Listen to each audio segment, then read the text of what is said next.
Il est fils de médecin.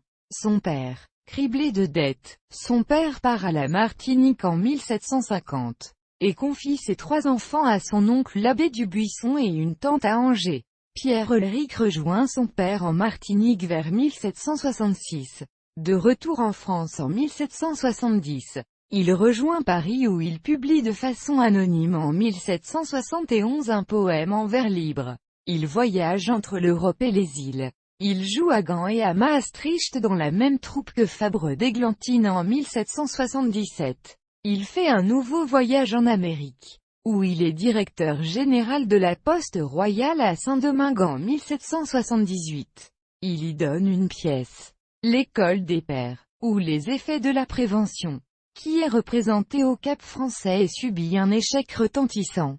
Dubuisson regagne alors Paris où il compose plusieurs ouvrages sur les questions coloniales et de nombreuses pièces de théâtre, sous la menace d'une lettre de cachet. Il se réfugie à Bruxelles, où il compose ou traduit des livrets d'opéra. De 1783 à 1790, sa vie se partage entre la Belgique et Paris. Partisan de la Révolution, il se désespère de pouvoir jouer un rôle en France. En Belgique, il se prononce contre le parti de Van der Noot. Il est incarcéré et mis en liberté en 1790.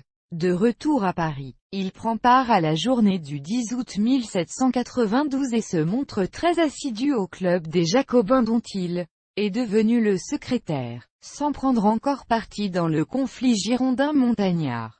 Envoyé vers la fin de 1792 en Belgique comme commissaire du pouvoir exécutif auprès du général Dumouriez, il se lie avec l'aventurier Pierre-Jean Berthold de Prosely. Il fait partie du comité insurrectionnel secret qui tente dans la nuit du 6 mars 1793 de faire assassiner 22 députés girondins, ces hypocrites de patriotisme et de vertu. Selon ces termes, une indiscrétion sauve pour cette fois ceux qui devaient périr le 31 octobre. Quelques mois plus tard, il se rallie à Jacques-René Hébert, dénoncé par Robespierre comme ayant voulu semer la discorde parmi les Jacobins. Il est jugé par le tribunal révolutionnaire. Il est condamné à mort et guillotiné le 24 mars 1794 à l'âge de 48 ans.